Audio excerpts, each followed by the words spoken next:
আসসালামু আলাইকুম দর্শক, সবাইকে অনেক অনেক প্রীতি ও শুভেচ্ছা। চলে আসলাম নতুন আরেকটা রেসিপি নিয়ে। আজকের রেসিপিটা তেলে ভাজা কেক বিস্কিট। চা বসিয়ে আপনি এই তেলে ভাজা কেক বিস্কিটটা তৈরি করে ফেলতে পারবেন। আমি আজকে এটাকে দুইটাভাবে তৈরি করে দেখিয়েছি। এটাকে আমি কেক আকারেও তৈরি করেছি, আবার চাইলে কেক বিস্কিটও বলতে পারেন। প্রথমে যেটা দেখালাম, তো আশা করছি আপনাদের ভালো লাগবে। যেটা ভালো লাগে সেভাবেই তৈরি করে নিতে পারেন। ভালো লাগলে চ্যানেলটা সাবস্ক্রাইব করে আমার পাশেই থাকবেন। তো চলুন মূল রেসিপিতে। এর জন্য প্রথমে আমি নিয়ে নিলাম একটা ডিম। এবার এটাকে ভালো করে ফেটিয়ে নিতে হবে হ্যান্ড হুইচ দিয়ে। ভালো করে ফেটানো হয়ে গেলে এর সাথে আমি দিয়ে দিচ্ছি চিনি। আমি এখানে গুঁড়ো চিনি দিয়েছি, আপনারা চাইলে এখানে দানাদার চিনিটাও দিতে পারেন। যাদের কোনো প্রবলেম নাই, অনেক সময় ধরে হ্যান্ড হুইচ দিয়ে বিট করতে পারেন, তারা এভাবেই দিতে পারেন। আমি হ্যান্ড হুইচ দিয়ে বেশি টাইম বিট করতে পারবো না, সেই জন্য আমি গুঁড়ো চিনিটা দিলাম। তারপরেও দেখেন আমি এটাকে ইলেকট্রিক বিটার দিয়ে বিট করে নিয়েছি। হাত দিয়ে আমি এত টাইম ধরে নাড়তে পারবো না, আমার হাতটা ব্যথা হয়ে যাবে, সেই জন্য। এরপর দিয়ে দিচ্ছি 1 টেবিল চামচ তেল। তেলটা দিয়ে ভালো করে মিশিয়ে নেব। মেশানো হয়ে গেলে এর সাথে চাইলে আপনারা আটাও দিতে পারেন, আবার ময়দাও দিতে পারেন। আমি এখানে দিয়ে দিচ্ছি আটা। এরপর দিয়ে দিচ্ছি একটু বেকিং পাউডার। এবার এটাকে ছেলে নিচ্ছি। শুকনো উপকরণগুলো একটু ছেলে দিলে ভালো হয়। এরপর দিয়ে দিচ্ছি সুজি। সুজিটাকেও আমি একটু ছেলে নেব। যদি আপনারা আটা দিয়ে তৈরি করেন তাহলে চেষ্টা করবেন একটু সুজি দিতে, তা না হলে একদম নরম হয়ে যাবে।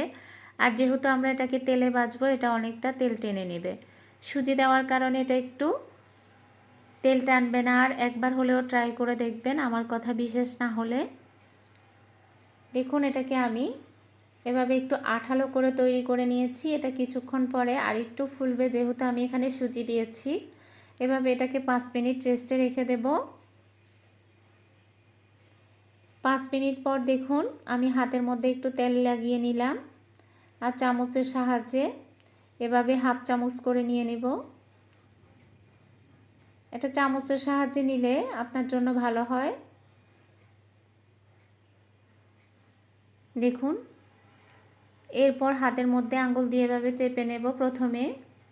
তারপর হাতের মাঝখানের তালুর মধ্যে নিয়ে এভাবে একটু গোল করে নেব।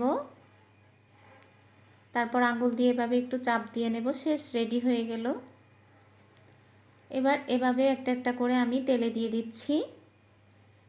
খুব সহজে এই রেসিপিটা যে কেউই তৈরি করতে পারবে। এই তেলে ভাজা কেকটা চাইলে আপনারা বাচ্চাদেরকে টিফিনেও দিতে পারেন। বিকালের নাস্তার জন্য তো অনেক বেশি মজাদার। বৃষ্টির মধ্যে বাচ্চাদের স্কুল বন্ধ থাকলে চাইলে এটাকে বাসায় তৈরি করে দিতে পারেন। পানি উঠে গেলে অনেকের স্কুলে বন্ধ থাকে। আর মেহমান আসলে চা বসিয়েও এই নাস্তাটা তৈরি করে ফেলতে পারবেন। অল্প সময়ের মধ্যে এই নাস্তাটা তৈরি করে নেওয়া যায়। আমি এটাকে ঘন ঘন করে কয়েকবার উল্টে পাল্টে দিচ্ছি। দেখুন এটা অনেকটা ফুলে উঠেছে। ভিডিওটা একটু টেনে দেখালাম। এরকম ফুলকো ফুলকো কেকগুলো বানাতে চাইলে খুব সহজেই এই ভিডিওটা একবার হলেও ট্রাই করবেন। এভাবে আমি সবগুলো তৈরি করে নিলাম। দেখুন আমি আঙ্গুল দিয়ে একটু চেপে দেখালাম, এখানে একটু তেল নাই। দেখুন এটা পুরোটাই শুকনো। যদি আটা দিয়ে হতো তাহলে অনেকটা নরম থাকতো, এরকম চাপ দিলে কিন্তু তেল বেরিয়ে আসতো। তো আশা করছি বুঝতে পেরেছেন। আর খেতেও কিন্তু এটা অনেক বেশি মজাদার। আশা করছি সবার ভালো লাগবে। এবার আমি আরেকটা রেসিপি তৈরি করে দেখাচ্ছি ঠিক একইভাবে। এখানে শুধু আমি এটাকে একটু মেখে শক্ত করে নিয়েছি। দেখুন সেখান থেকে আমি একটুখানি নিয়ে নিলাম। এখানে আমি 2টা ডিম নিয়েছি। এটাকে আমি রুটির গলার মতো হালকা করে একটু তৈরি করে নেব। এটা অনেকটা এমনি সফট আছে। এটাকে ডিমের পিঠাও বলা হয়, ডিমের বিস্কিটও বলতে পারেন। ডিমের কেক আমরা ছোটোবেলা থেকেই তৈরি করে আমাদের দাদি নানিদের হাত থেকে তৈরি করা খেয়ে আসছি। চাইলে এভাবে হাত দিয়ে চেপেও নিতে পারেন, আবার একটু বেলনি দিয়ে এভাবে বেলেও নিতে পারেন। তারপর আমি একটা কুকি কাটার দিয়ে এভাবে কেটে নিচ্ছি। আপনারা আপনাদের পছন্দ মতো যে কোনোভাবেই কেটে নিতে পারেন। খুব সহজে এই পিঠাটা তৈরি করা যায়। এটাকে কেক বলে, কেক বিস্কিটও বলতে পারেন। যেহেতু আমি এর সাথে সুজি দিয়েছি, এটা আপনি রেখেও খেতে পারবেন কয়েকদিন বাসায়। আস্তে আস্তে করে এটা ফুলে উঠতেছে। চামচ দিয়ে আমি একটু একটু করে নেড়ে চেড়ে দিয়েছি। দেখুন, এই পিঠাটা যখন ফুলে উঠবে একটু করে ফেটে যাবে আস্তে আস্তে, আপনারা দেখতে পাবেন।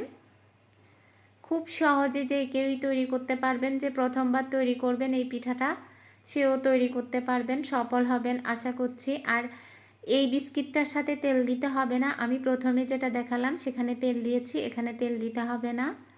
এটা তেল ছাড়াই তৈরি করবেন। ডিম আর চিনি, লবণ দিতে হবে সামান্য একটু পরিমাণ মতো। আমি এই ডোটার সাথে একটু লবণ দিয়েছি মিষ্টির ব্যালেন্স ঠিক রাখার জন্য। দেখুন উল্টে পাল্টে দিচ্ছি, এগুলো কিন্তু আস্তে আস্তে আরও ফুলে যাবে। খুব সহজে এই রেসিপিটা যে কেউই তৈরি করতে পারবেন। বন্ধুরা, ভিডিওটা ভালো লাগলে অবশ্যই বেশি বেশি শেয়ার করবেন, লাইক ও কমেন্ট করতে ভুলবেন না। আর কে কোথা থেকে ভিডিওটা দেখছেন অবশ্যই বলবেন, তাহলে আমি আপনাদের নামগুলো পরের ভিডিওতে বলতে পারবো। বন্ধুরা,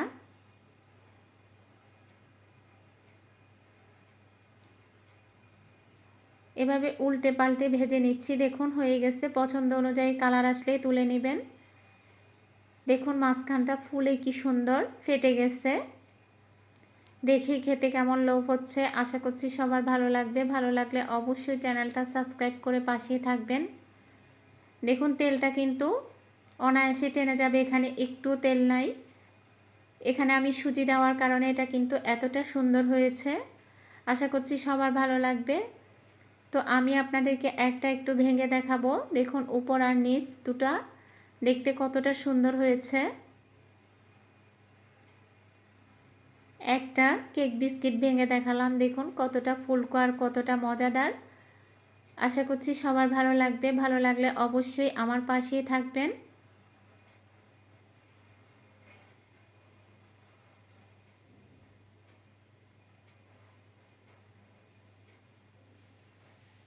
সবাই ভালো থাকবেন। আল্লাহ হাফেজ।